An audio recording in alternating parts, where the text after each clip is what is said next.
Mainstream media is not covering this story, but there's allegations of massive corruption in the entrance examinations conducted for medical colleges.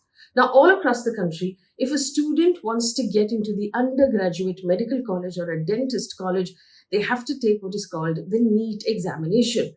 Now, coinciding with the general election results, the NEET examination results for undergraduates were released on the 4th of June. Lakhs of students across the country are saying there was cheating, paper leaks, and there are serious problems with the results, and the entire exam should be conducted all over again. What are the problems? Now, here are the major issues. First of all, 67 students got full marks of 720, and this seems impossible. Also, because if you compare it to last year, only 2 students got full marks. Now, there's a ramification for this. A lot of the top colleges have very high cutoffs. Now, all of these students will become All India Rank 1. Take, for example, AIMS Delhi, which is the top college in the country. It had only 48 seats in the general category last year. 67 toppers will mean those seats are already gone.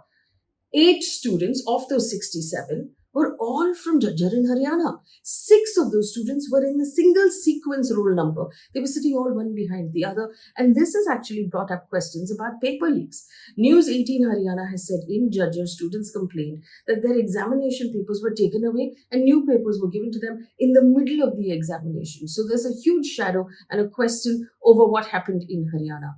The third problem is mathematically impossible scores. Now, there's a marking system in which if you get the right answer, you will get 4 marks. If you give a wrong answer, you get -1.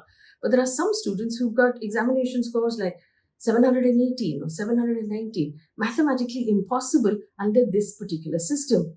Also, the date of the results being announced was actually brought forward by 10 days, and there's no explanation offered to why it was announced on the 4th of June instead of the 14th of June.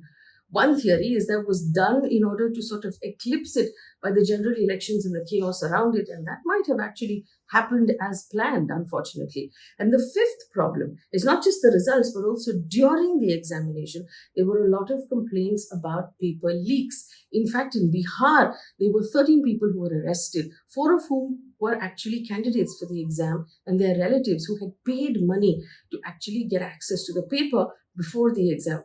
Patna police confirmed that some 20 candidates received the paper before the exam, and it was further discovered that middlemen were taking about 30 to 50 lakh rupees to actually leak the examination paper. Now, some people went to Supreme Court about it, but Supreme Court did not stay the examination results on this matter.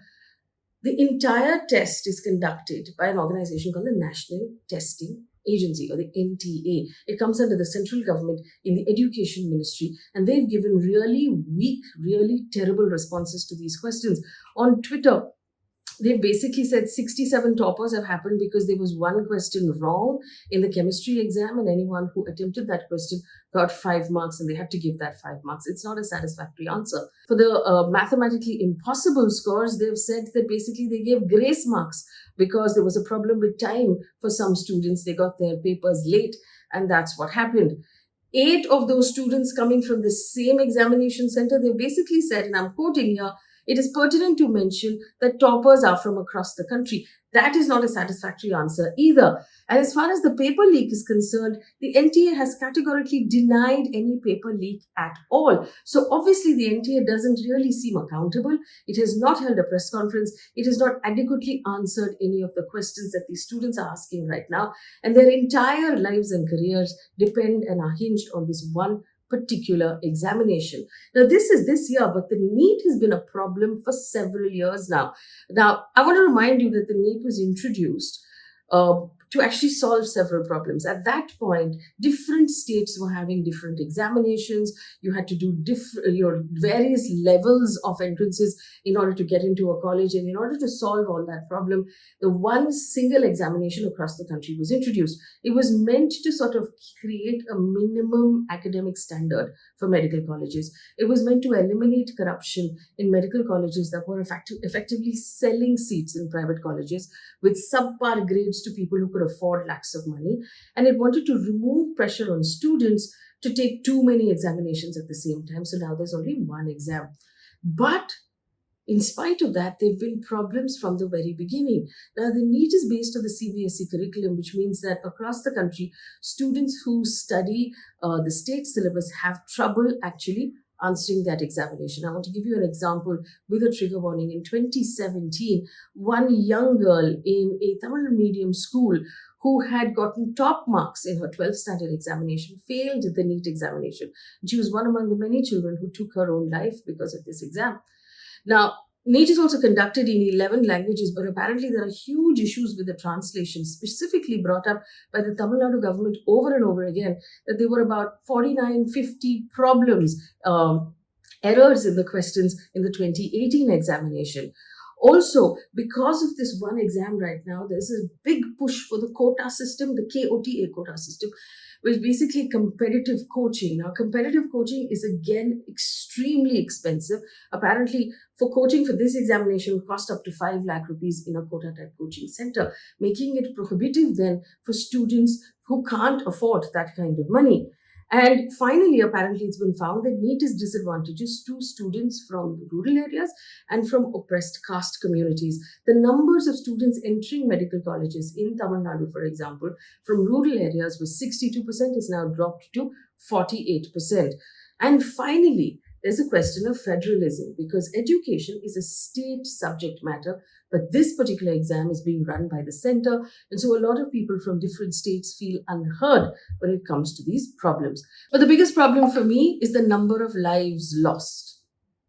Competitive examinations have resulted in so many lives being lost in places like Kota, where students are studying to get through, and when they don't, they feel like their lives are over. India has the largest number of students who die by suicide at an annual level. In fact, when these results were announced on the 4th of June, 18-year-old Bhagisha Tiwari, a NEET UG aspirant, died of suicide in Kota because she didn't score the marks that she wanted. This is the 10th such case for competitive examinations in Kota since January this year.